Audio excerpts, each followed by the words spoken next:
الحمد لله وكفى وسلام على عباده الذين اصطفى أما بعد فبسم الله الرحمن الرحیم۔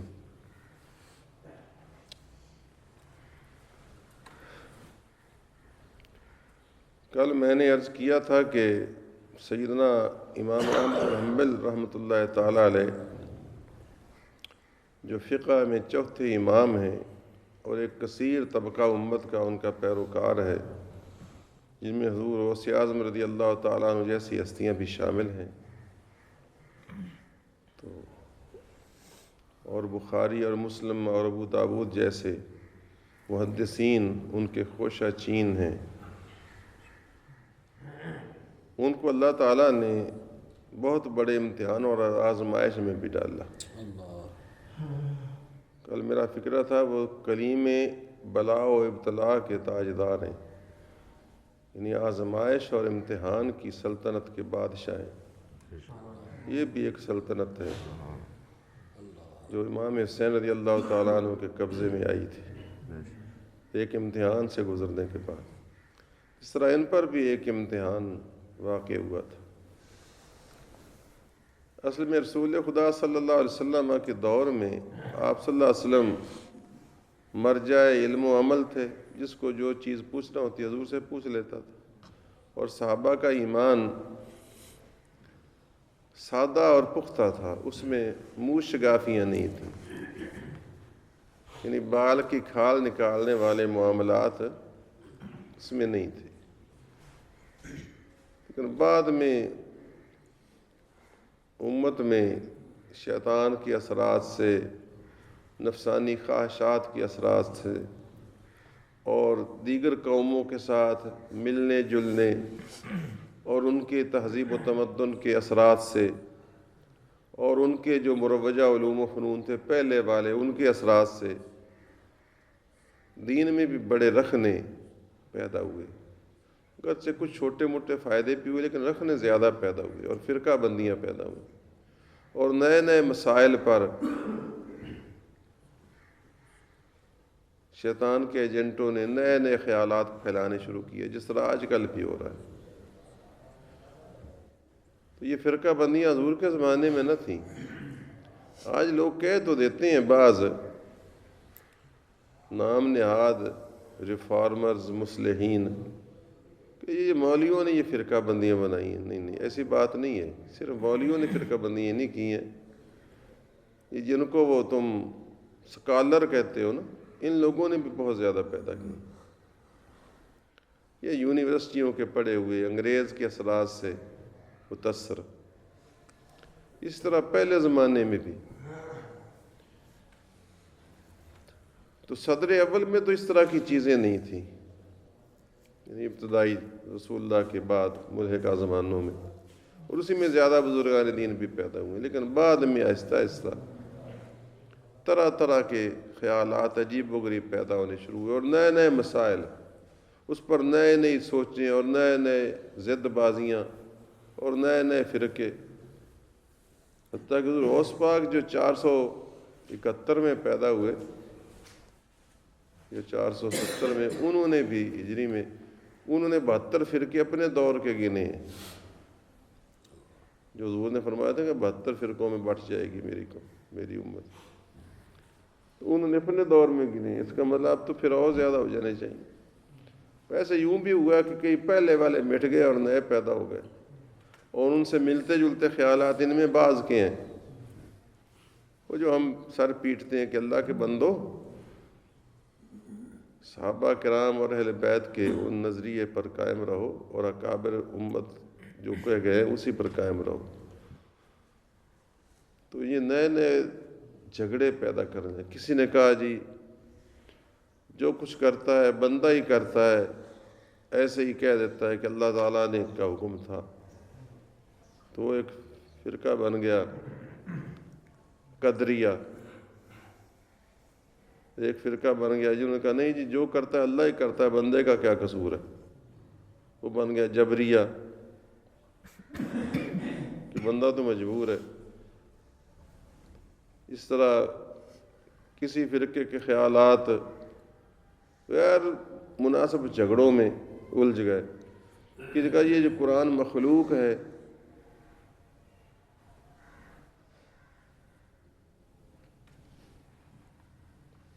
اب آپ کو یہ مسئلہ شاید آہستہ سے ہی سمجھ آئے گا، بڑی مشکل سے۔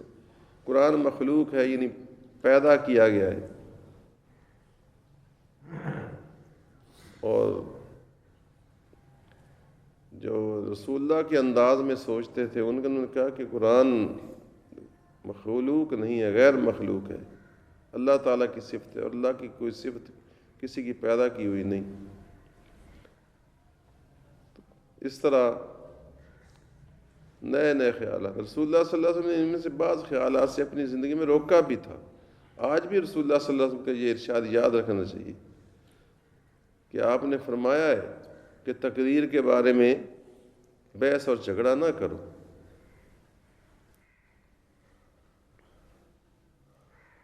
آج بھی لوگ کرتے ہیں، ہمارے ارد گرد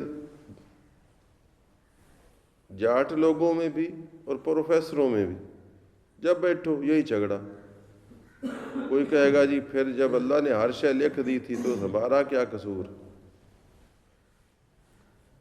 کوئی کہتا نہیں ایسے شیطان کا تو نام ہی بدنام ہے، اللہ نے کیا کرنا ہے، بندہ ہی کرتا ہے جو کچھ کرتا ہے۔ حالانکہ دونوں نظریات میں غلطی ہے۔ الایمان بین الجبر والاختیار، یہ حضور صلی اللہ علیہ وسلم کی طرف سے اہل سنت کو نام یہ پیغام ہے کہ ایمان جبر اور اختیار کے درمیان ہے۔ مطلب کیا ہے؟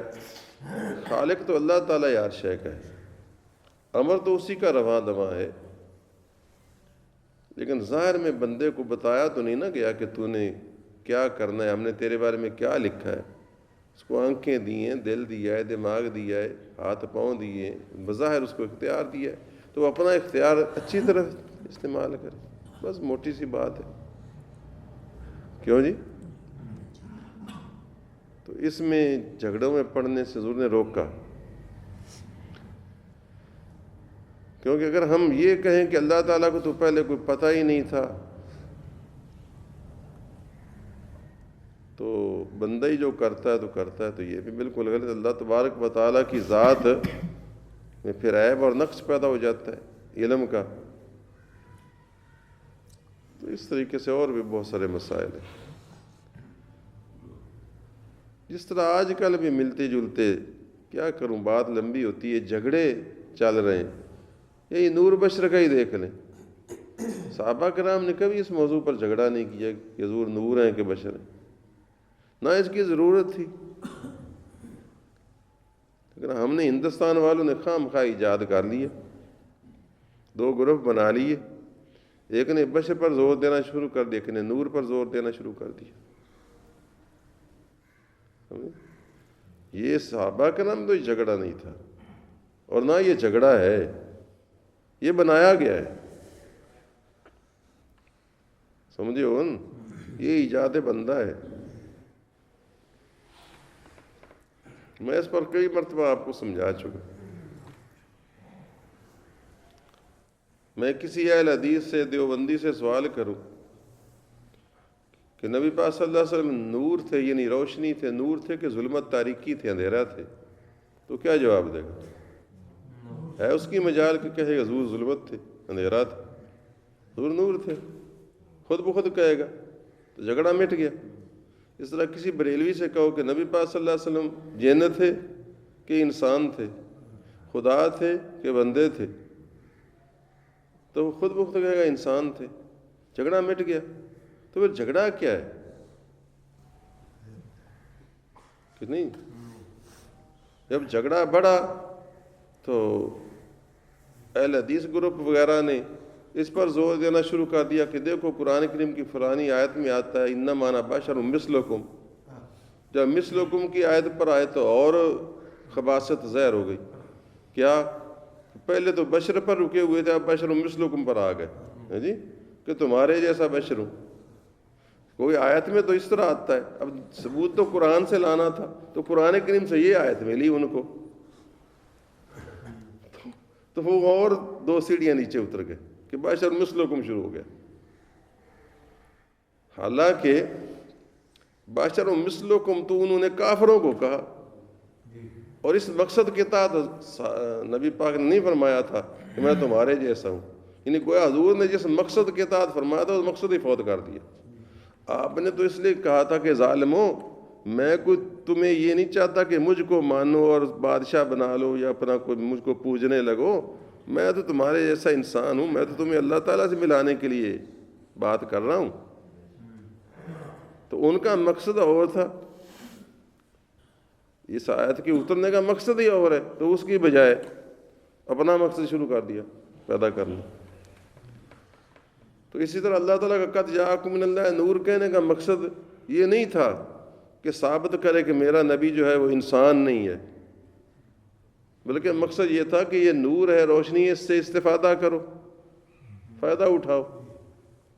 تو انہوں نے اس کو چھوڑا اور وہ حضور صلی اللہ علیہ وسلم کی ذات کو نور ثابت کرنے کے لیے، اور انسان معاذ اللہ، یہ تو ویسے کوئی نہیں کہتے بظاہر تو، لیکن جب جھگڑا کرتے ہیں تو معلوم ایسا ہی ہوتا ہے جیسے یہ بشر سمجھتے ہی نہیں حضور کو، حالانکہ بشر سمجھتے ہیں، حالانکہ انسان سمجھتے ہیں، بریلوی علماء انسان سمجھتے ہیں رسول اللہ صلی اللہ علیہ وسلم، لیکن خواہ جھگڑا، دو گروہ بن گئے، تماشا شروع کر دیا، اپنے اپنے پیروکار بنا لیے، اپنے اپنے جلسے شروع ہو گئے، انہوں نے بھی ادھر سے کمائی کرنی شروع کی، انہوں نے ادھر سے کمائی کرنی شروع کی۔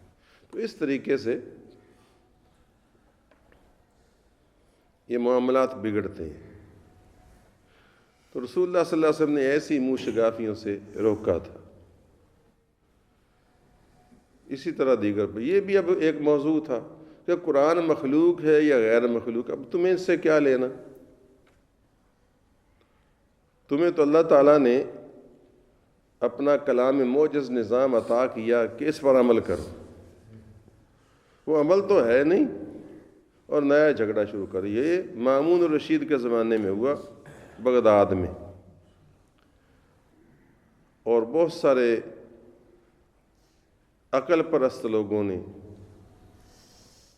جو عقل کی پوجا کرتے ہیں، اور عقل بھی اپنی اندھی عقل، لولی لنگڑی عقل کی، انہوں نے یہ مسئلہ بادشاہ کے ذہن میں اچھی طرح بٹھا دیا کہ جو قرآن کو مخلوق ہی نہیں سمجھتا وہ تو دین سے نکل گیا۔ حالانکہ اس مسئلے کی بھی وہ نور بشر والے مسئلے کی طرح سمجھانے کی ضرورت تھی، اور سمجھا جاتا ہے۔ مثلا میں آپ جیسے بھولے بھالے تھوڑا پڑھے ہوئے لوگوں کو بھی سمجھا سکتا ہوں، مثلا کہ یہ قرآن کریم جو کتابوں میں کتابی شکل میں لکھا ہوا ہے، یا حضور کے زمانے میں ہڈیوں پٹھوں پر لکھا ہوا تھا، کھجور کے پتوں پر لکھا ہوا تھا، ظاہر ہے یہ تو مخلوق ہی ہے، کہ کھجور کے پٹھے بھی مخلوق ہیں،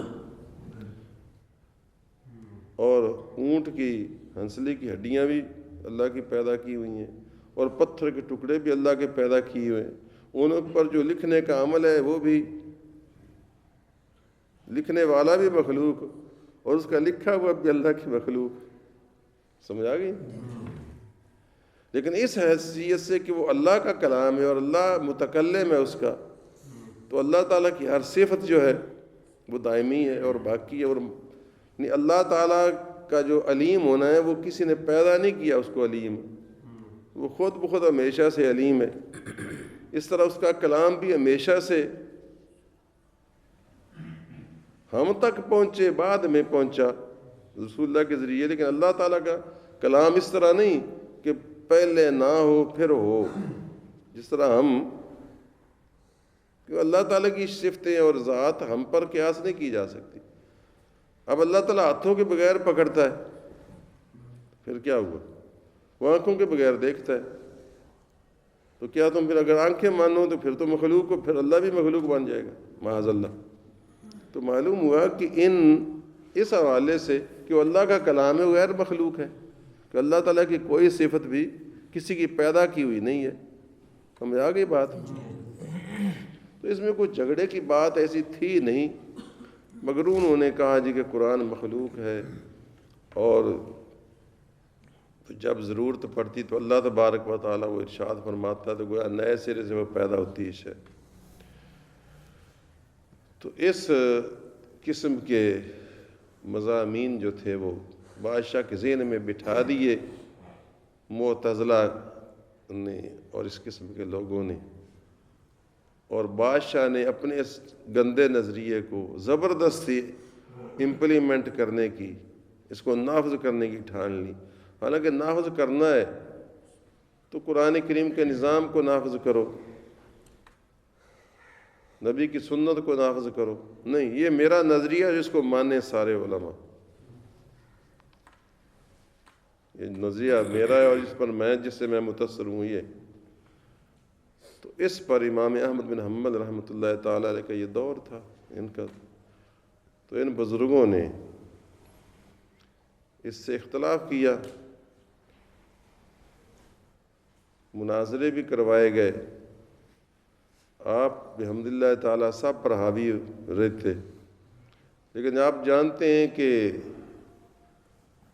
جو طاقت رکھتا ہے وہ سمجھتا ہے کہ میں حق پر ہوں۔ اب امریکہ حق پر ہے نا، ہر جگہ امریکہ حق پر ہوتا ہے۔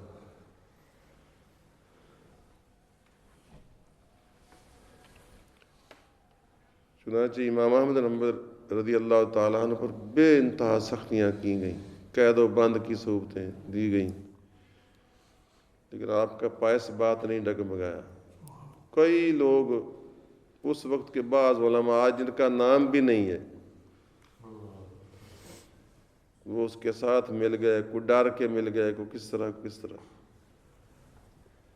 لیکن اس مرد خدا نے وہ استقامت دکھائی جو رہتی دنیا تک یاد رہے گی۔ آپ اندازہ کریں کہ بغداد کے چوراہوں پر آپ کو 1,000 کوڑا مارا گیا،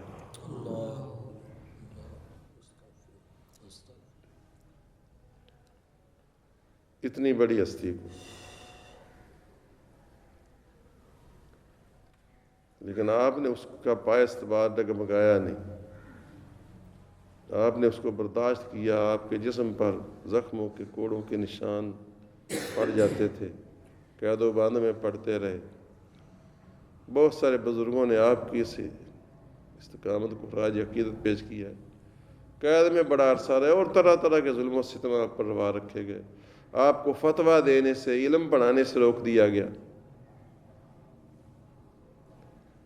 لیکن جو آپ جانتے ہیں جو روشنی ہوتی ہے وہ تو اپنا پیغام پہنچاتی رہتی ہے، وہ خاموش بھی ہو تو اس کی بات سنی جاتی ہے۔ میری آواز ہی پردہ ہے میرے چہرے کا، میں ہوں خاموش جہاں مجھ کو وہاں سے سنیے۔ نہیں منت کشے تاب شنیدن داستاں میری، خاموشی گفتگو ہے، بے زبانی ہے زباں میری۔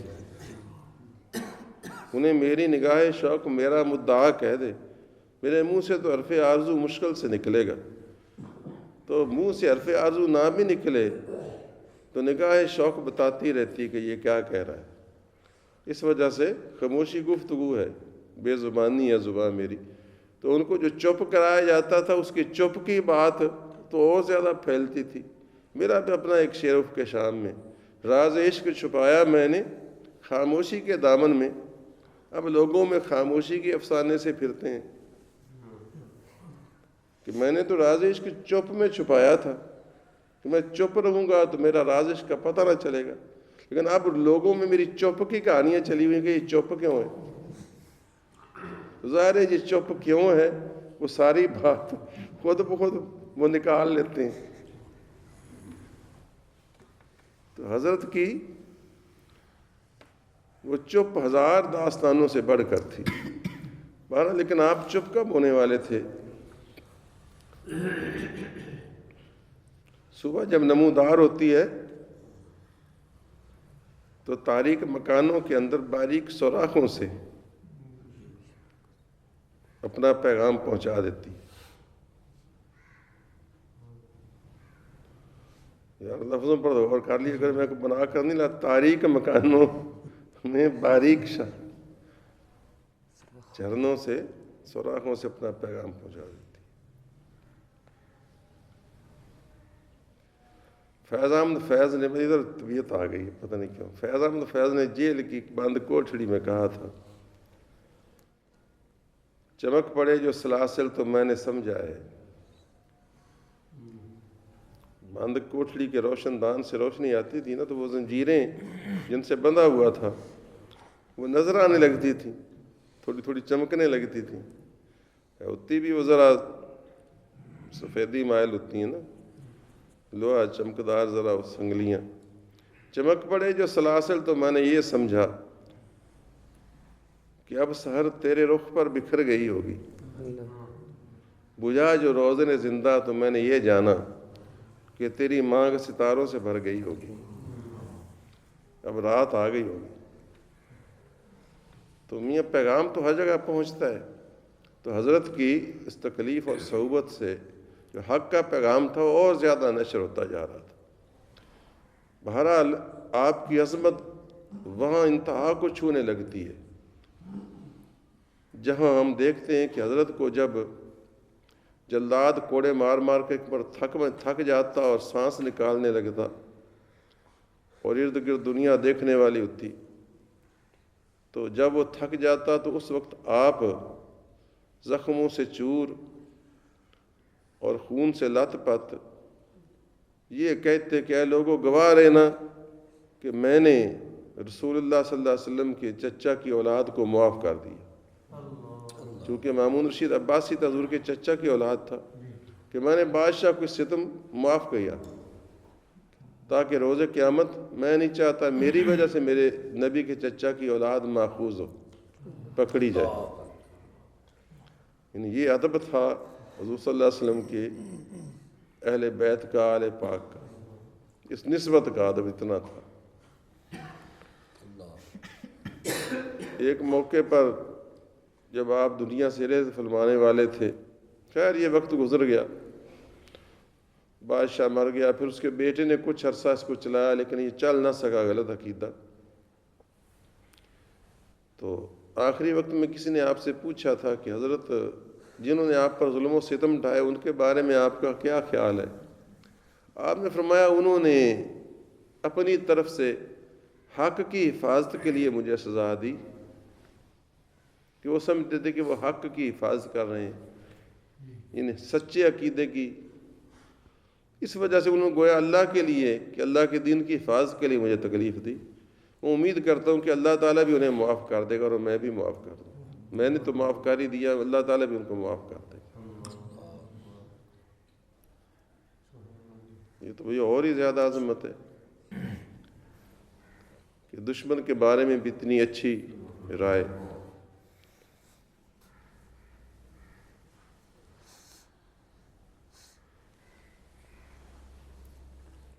سنا ہے ویسے پڑھا نہیں، آپ جانے میں سچی بات کہنے سے اب گریز نہیں کرتا ہوں، اللہ تعالیٰ سنا ہے، میں نے کہا پڑھا نہیں کہیں۔ کسی دیوبندی شخص سے سنا تھا کہ مولوی اشرف علی صاحب تھانوی کو کسی نے کہا، مولانا احمد رضا خان رحمۃ اللہ علیہ جب وفات پائی نا، تو کس نے کہا جی حضرت وہ آپ کے جو مخالف تھے مولوی صاحب فوت ہو گئے، تو آپ نے بڑا غم کا اظہار کیا، انا للہ و انا الیہ راجعون پڑھا اور غم کا اظہار کیا، تعزیت کی۔ تو کس نے کہا جی یہ دیوبندی سے سنا، وہ اپنوں کی تعریف تو کریں گے، ہو سکتا ہے سچی ہو، میں سنی بات کہہ رہا ہوں، اگر بات کی تو بہت اچھی کی۔ کہ انہوں نے کہا جی وہ تو آپ کے مخالف تھے اور آپ کو کافر کہتے تھے، تو آپ ان کے لیے انا للہ و انا الیہ راجعون پڑھ رہے ہیں اور تعزیت کر رہے ہیں۔ تو تھانوی صاحب نے کہا کہ وہ ایک عالم اور فقیہ تھے، انہوں نے یہ سمجھ کر اچھی طرح یقین کے ساتھ مجھ پر کفر کا فتویٰ دیا کہ میں نے رسول اللہ کی توہین کی ہے۔ اس وجہ سے اگر یہ جان کر کہ میں نے توہین مصطفیٰ کی ہے، اگر وہ مجھ کو کافر نہ کہتے تو خود کافر ہو جاتے۔ جو نبی پاک کی توہین کرے اس کو کافر نہ سمجھنا، یہ خود کفر ہے۔ تو اس وجہ سے انہوں نے جو کچھ کہا وہ رسول اللہ صلی اللہ علیہ وسلم کی محبت کی وجہ سے یہ یقین کر کے کہا کہ میں نے حضور کی گستاخی کی ہے۔ اب یہ الگ بات ہے کہ میں سمجھوں میں نے گستاخی نہیں کی، تو اگر کیے تو انہوں نے غلط فہمی میں، اگر نہیں کی تو انہوں نے غلط فہمی میں کہا، تو پھر بھی ان کو غلط فہمی کی وجہ سے معافی ملے گی. لیکن انہوں نے یہ سمجھ کر فتویٰ دیا کہ میں نے توہین کی. تو جو یہ سمجھتا ہو کس نے توہین کی اور پھر فتویٰ نہ دے کفر کا، تو وہ تو خود کافر ہو جاتا ہے. اس وجہ سے انہوں نے جو کچھ کہا وہ اپنے ایمان کو بچانے کے لیے کہا تھا. تو اگر یہ بات واقعی سچ ہے تو بڑی بات ہے. یہ میں نے پہلے بتا دیا کہ میں نے سنی تھی کہ ان کے کسی پیروکار سے، اور بات مجھے اچھی لگی تھی. میں ہر ایک کی سنتا ہوں. مجھے حافظ محمد عبداللہ صاحب رحمۃ اللہ تعالیٰ علیہ نے، میرے استاد نے بتایا تھا، وہ 1953 کے تحریک ختم نبوت میں قید ہو گئے تھے 1 سال کے لیے لاہور جیل میں. منڈی میں، غلہ منڈی میں میرے استاد تھے، امام تھے، جن سے میں نے قرآن کریم یاد کی. 1953 میں تحریک ختم نبوت چلی تھی، تو اس میں بڑے ملک بھر میں کامیاب نہیں ہوئی تھی. کامیاب 70 میں ہوئی ویسے. تو سال قید ہو گئی تھی. مولانا عبدالستار نیازی کو، مولانا مودودی کو، ان دونوں کو سزائے موت ہو گئی تھی. پھر بچ گئے بہرحال، بعد میں پریشر سے چھوڑ دیا گیا. تو اس وقت حافظ محمد عبداللہ صاحب لاہور کی جس جیل میں، یارمن کوٹ لکھپت جیل میں تھے، تو میں چھوٹا سا تھا اس وقت. میری عمر تھی 43 میں پیدا ہوا، 10 سال کا تھا، 10ویں سال میں تھا. بچہ چھوٹا ہی ہوتا ہے 10 سال. تو انہوں نے فرمایا تھا کہ نماز کا وقت ہوا جیل میں. چونکہ سارے علماء ایک پلیٹ فارم پر تھے اور مرزائیوں کے خلاف تھے، دیوبندی، اہل حدیث، سارے مودودی وغیرہ. تو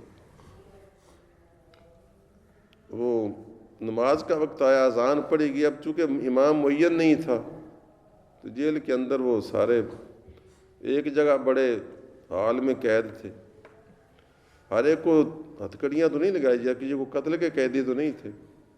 تو نماز کا وقت آیا تو نماز ہونے لگی. تو مودودی صاحب کو کس نے کہا،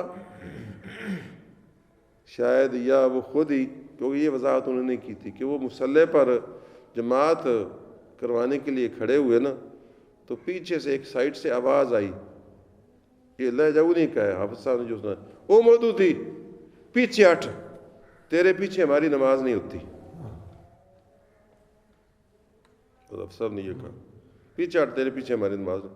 ظاہر ہے کوئی بریلوی کام ہوگا، دیوبندی زیادہ ہوگا، کیونکہ بریلویوں نے مودودی کے خلاف کفر کا فتویٰ نہیں دیا. البتہ حسین احمد مدنی صاحب نے صاف کفر کا فتویٰ دیا، بلکہ یہ بھی فتویٰ دیا ہوا ہے کہ کوئی مودودی صاحب کا پیروکار ہو تو اس کے پیچھے بھی نماز نہیں ہوتی.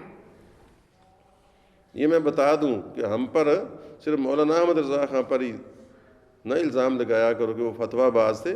فتویٰ باز تو سارے ہوتے ہیں، اور جہاں جہاں جس کو کوئی کھٹکتا ہے وہاں اس کو فتویٰ دینا بھی چاہیے. علماء کا کام ہے دین کی حفاظت کرنا. تو یہ بھی ایک روش ہی ہے کہ ہر ایک پر تنقید ہم کرنے لگتے ہیں. تو غالباً وہ دیوبندی ہوگا جس نے یہ کہا. ہو سکتا ہے کوئی بریلوی بھی ہو سکتا ہے، کیونکہ ہم بھی ان کو اتنا اچھا تو نہیں سمجھتے تھے، کیونکہ انہوں نے بھی ایسی باتیں کی ہیں جن میں صحابہ کرام کی بے ادبی کا پہلو لگتا ہے.